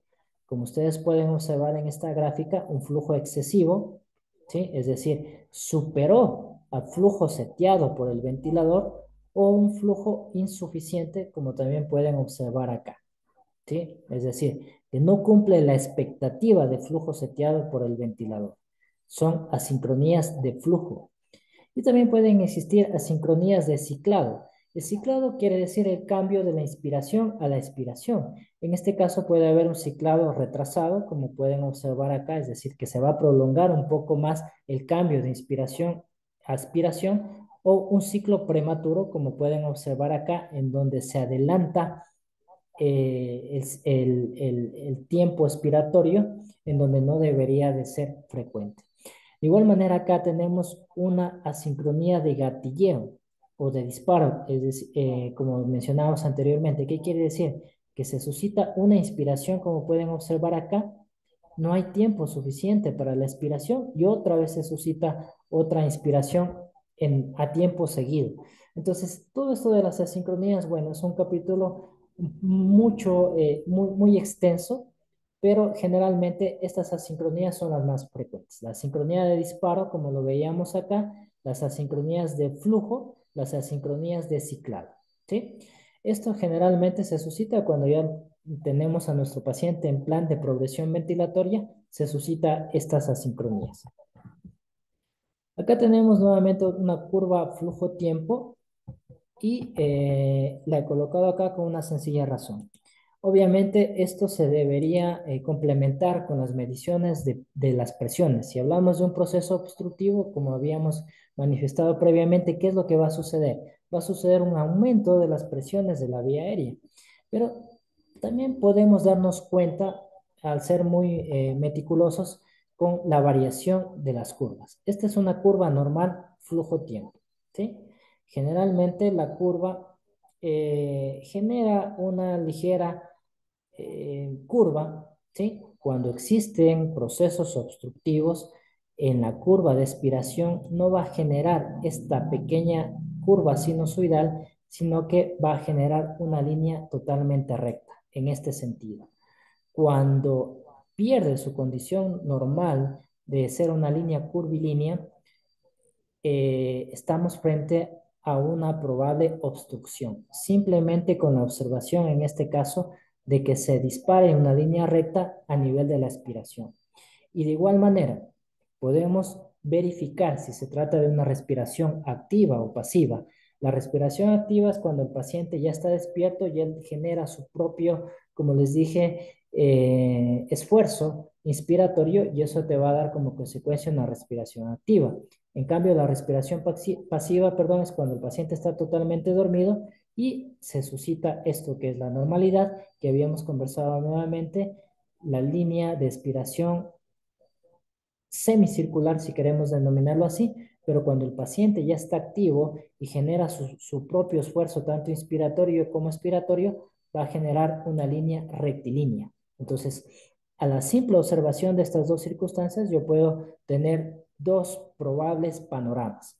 O bien se está provocando un proceso obstructivo en mi paciente, o bien ya mi paciente está generando una inspiración activa, una respiración activa. Otra cosa más que podemos observar nosotros en las curvas, en cualquier tipo de curva flujo-tiempo, es justamente cuando no existe o pierde la característica normal. Generalmente tenemos estas líneas continuas, sinusoidales, hacen referencia a que existe un proceso obstructivo. Y lo más habitual que se suscita en un paciente ventilado es la presencia de secreciones. Es decir, cuando ustedes observen la discontinuidad de las diferentes líneas de las curvas antes mencionadas, generalmente como curvas de sierra, hacen referencia a que existen secreciones que están generando un proceso obstructivo en nuestro paciente. Acá la gráfica previa que les había manifestado y acá como ustedes pueden observar, tenemos pérdida de la característica normal, perdón, de las líneas y esto hace referencia a que el paciente está con secreciones. ¿Sí? Ahora, eso en cuanto al tema de las curvas, en cuanto al tema de la monitorización gráfica. Pero aparte de las curvas también tenemos bucles. Estos bucles pueden ser de dos tipos. Los bucles volumen-presión y los bucles de flujo-volumen. Como ustedes pueden observar, el primero, que es el bucle de volumen-presión, generalmente todo se dibuja en el cuadrante de las positivas, pero el bucle, perdón, de flujo-volumen tiene tanto las deflexiones positivas como las deflexiones negativas. Aquí estos bucles tienen sus características. Por ejemplo, el bucle volumen-presión generalmente va en dirección contraria a las manillas del reloj, es decir, que dibuja primero la inspiración, como ustedes pueden observar acá, y luego dibuja la expiración. Va en dirección contraria a las manecillas del reloj. Mientras que el bucle flujo-volumen va en dirección de las manecillas del reloj. Dibuja la inspiración en el cuadrante superior, es decir, de flexión positiva, si quieren denominarlo así o compararlo, y dibuja la expiración en las cuadrantes negativas o de flexión negativa. Y estas van en relación a las manecillas de reloj. Ahora, existe una diferencia entre ambas. Si ustedes pueden observar el bucle flujo-volumen, empieza desde cero o empieza en donde eh, se encuentran las dos líneas, ¿no? Ahora, si ustedes observamos detenidamente el bucle volumen-presión, en cambio no empieza desde cero, pero algo similar a lo que sucede en la curva de presión-tiempo. Este espacio que está comprendido acá va a hacer referencia a ¿qué? A la PIB. Entonces va a depender de la PIB. Si yo tengo una PIB de 5 acá, pues el espacio que queda libre, por así decirlo, hace referencia a la PIB. Si yo tuviera una PIB de 10, estuviera por acá y recién aquí arrancaría todo el bucle.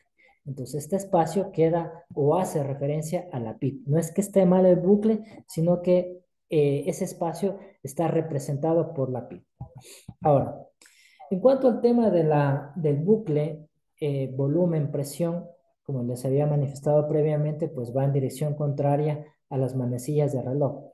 Entonces, te dibuja justamente un bucle que tiene como objetivo, primero, la parte final en donde se suscita el ciclado o el cambio de inspiración a expiración, te va a dar como consecuencia dos mediciones. Primero, el volumen tidal, como ustedes pueden observar acá en el plano de la verticalidad, y finalmente en el plano horizontal te va a generar la presión pico o la Pimax que te está generando el paciente. Entonces, por medio de este bucle tú vas a poder visualizar ambas cosas, el volumen tidal y la Pimax que te está generando el paciente. En condiciones normales, perdón, este bucle tiene justamente esta forma de hoja que ustedes pueden observar en la gráfica. Pero igual existen variaciones en cuanto al modo en el cual está seteado el ventilador mecánico. Por ejemplo, si está seteado por un modo controlado por volumen, generalmente esta hoja, por así decirlo, es no tan prominente, no tan ensanchada, ¿sí? Pero si tuviéramos nosotros un bucle que estuviera en un modo controlado por presión, esta hoja va a ser más ensanchada. ¿Debido a qué? Debido a la presión que se setea en el ventilador mecánico. Es decir, vamos a tener en este caso una hoja más gruesa, tal cual como les estoy dibujando ahí. Entonces son diferencias entre un modo controlado por volumen y un modo controlado por presión. Sin embargo, la esencia es la misma. Me va a determinar en el momento del final de la inspiración y el inicio de la expiración el volumen en el plano vertical y la presión pico en el plano horizontal. Entonces, ¿qué quiere decir? Que aquí, a través de los bucles, también vamos a poder medir la Pimax o la presión pico que ya habíamos conversado previamente. Sencillo, los bucles son constantes, es decir, están girando. Lo que hago es colocar un frizz al ventilador y justamente me ubico acá, al final de la inspiración, y de esta manera mido mi Pimax, en el caso de ser necesario. Como les había manifestado previamente, esta curva, volumen-presión, también varía su forma de acuerdo al modo ventilatorio que yo lo estoy utilizando. Por ejemplo, en modos controlados, tanto por volumen como por presión, va a dibujar justamente esta forma de hoja, ¿sí? Con la diferencia del modo controlado por presión, que como ya les había manifestado previamente, va a ser más gordita esta hoja para poder ser mucho más eh, didáctico, ¿no? En cambio, cuando el modo es un modo espontáneo como tal, perdón, un modo asistido, en este caso, la curva va a tener otras características. En estas circunstancias, si ustedes pueden observar, más o menos yo lo expreso como un pequeño pez, ¿no? Cuando nosotros recién empezamos, somos niños y empezamos a graficar, muchas de las veces lo dibujamos de esta manera a un pez, ¿sí? Entonces, esto generalmente se da en un modo asistido cuando ya el paciente genera un esfuerzo, ¿sí? Y de esta manera la deflexión pasa del lado positivo al lado negativo. Es decir, que el paciente, lo que veíamos anteriormente en las curvas, ¿no? Que ya el paciente emite un esfuerzo inspiratorio y va a dibujar una deflexión negativa y luego gatillaba la inspiración. Acá sucede lo similar, sino que lo vemos en los planos.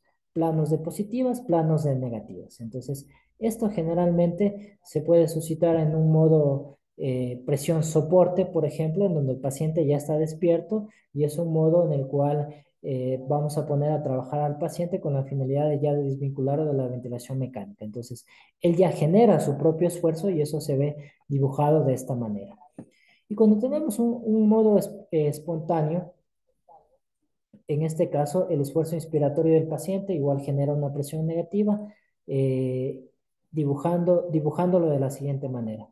Algo acá. Tanto en los modos controlados como en los modos asistidos sigue la tendencia o la característica que es en dirección opuesta a las manecillas de reloj, mientras que en el modo espontáneo, en cambio, cambia esa situación y la inspiración va a seguir ya la dirección de las manecillas de reloj. Entonces, dibujamos acá la inspiración y la expiración va de acuerdo a las manecillas de reloj, ¿sí? Ahora, lo que les había manifestado previamente, ¿no? La curva volumen-presión nuevamente en modo controlado, cuando tenemos un modo controlado por volumen, generalmente la hoja va a ser delgada, por así decirlo, pero cuando tenemos en un modo presión controlado, en cambio, esta se ensancha más. Ahora, ¿cómo yo o por qué es importante la curva volumen, perdón, el bucle volumen-presión? Porque al cambiar la característica que había manifestado previamente como una especie de hoja, vamos a poder diferenciar si estamos sobredistendiendo al alveolo o no. Y esa es la gráfica que les estoy mostrando en esta oportunidad. Miren cómo prácticamente la característica cambia notablemente, es decir, no eh, termina con una morfología normal como es la que estoy enseñando en este momento, sino que se alarga y dibuja una especie de pico de ave, ¿sí? Como ustedes pueden observar acá. Es decir, cuando vean un bucle volumen-presión que se alarga y dibuja esta imagen en pico de ave, eso quiere decir que estamos sobredistendiendo el pulmón de mi paciente. En otras palabras, estoy realizando una sobredistensión alveolar. Dos cosas que me pueden conllevar a eso. Primero, que estoy seteando a mi ventilador un volumen exagerado, el cual no necesita mi paciente, u otra, que estoy generando una PIP muy alta, PIP de 15, PIP de 20, etcétera, que puede ser un ejemplo, en la cual me conlleva a una sobredistensión alveolar. ¿Por qué? Porque la PIP va a ser mucha y voy siempre a tener a mi alveolo muy abierto, muy sobredistendido. Y esto va a dar como consecuencia una sobredistensión. Entonces, pilas con esto. Cuando ustedes vean un bucle, volumen-presión, justamente con esta característica de pico de ave, estoy sobredistendiéndome a mi alveolo. O bien bajo la PIP o bien bajo o verifico el volumen que sea adecuado para mi paciente.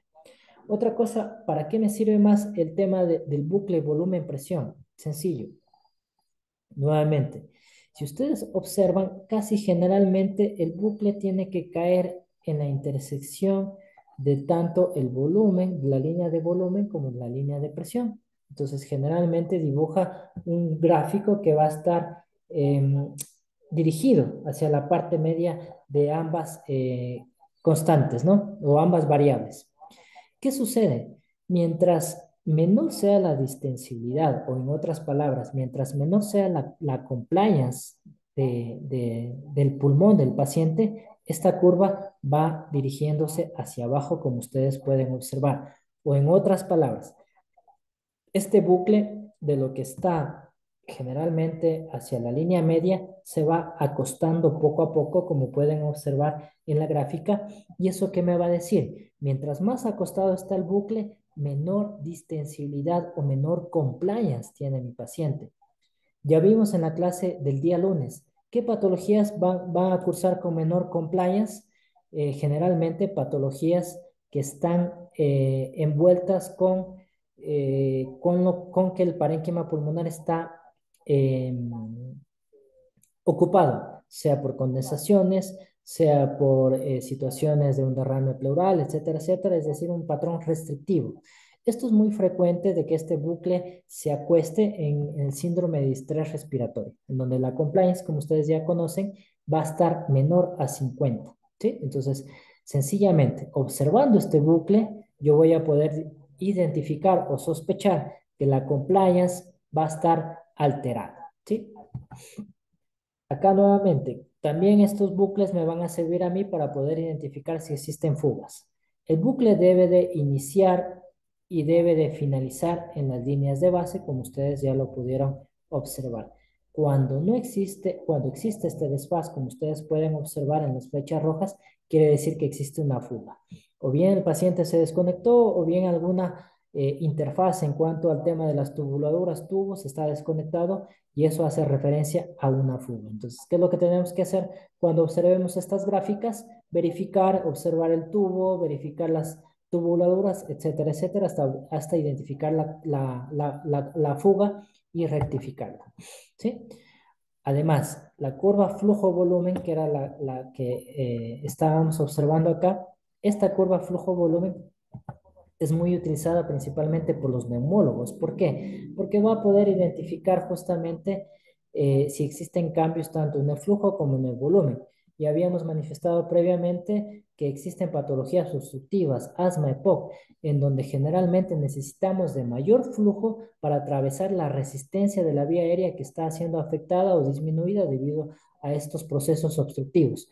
Entonces, muchas de esta curva flujo-volumen generalmente son utilizadas por los neumólogos y una condición especial en donde se la utiliza para poder verificar si un paciente está con broncodilatadores, a ver si son efectivos o no. Entonces tenemos, por ejemplo, acá una curva flujo-volumen en donde, si ustedes observan, el flujo es pequeño y el volumen de igual manera, pero administramos broncodilatadores y ¿qué va a pasar? El flujo crece y el volumen de igual manera. Entonces, ¿qué quiere decir esto de acá? Que el paciente responde a los broncodilatadores. Entonces, por tal motivo, generalmente son muy utilizadas por los neumólogos en unidad de cuidados intensivos. Y acá algo similar a lo que les había manifestado en cuanto al tema de las curvas. Si ustedes ven que prácticamente el bucle pierde su característica normal, como ustedes pueden observar acá, y dibuja muchas deflexiones positivas y negativas como una especie de olas, prácticamente existe una obstrucción de la vía aérea. Lo más frecuente nuevamente en unidad de cuidados intensivos, que es la presencia de secreciones en el tubo orotraqueal. Entonces, este es un ejemplo claro. Si ustedes observan esto, perfecto. Visualizo, veo, aspiro, ¿sí? Y luego de eso, de esa situación tan sencilla, las características del bucle vuelven a su normalidad. Entonces, esto es muy frecuente realizando algo simple como la simple observación de estos bucles, yo puedo identificar problemas como estos, ¿sí? Y bueno, acá igual pues algunos datos que podemos más que todo dejar algunas dudas o incertidumbres si tienen de por medio. Eso en cuanto al tema de la monitorización gráfica. No sé si ustedes tienen alguna pregunta o inquietud.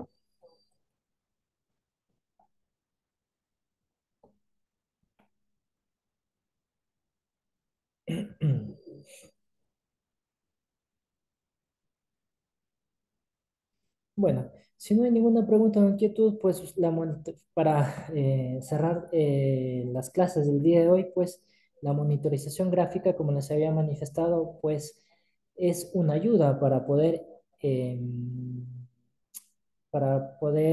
como una sospecha, ¿no? De que algo está sucediendo en mi paciente. Sin embargo, debe de ser complementada con toda la monitorización de lo que vimos en relación a lo que vimos el día lunes, medición de Pimax, medición de plató, medición de autopip, etcétera, etcétera. Entonces son complementos, tanto los números que vimos el día lunes como la monitorización gráfica. Y bueno, si no hay ninguna inquietud o pregunta, pues agradecerles por la atención a las clases del día de hoy y también recordarles, pues para la clase del día viernes les voy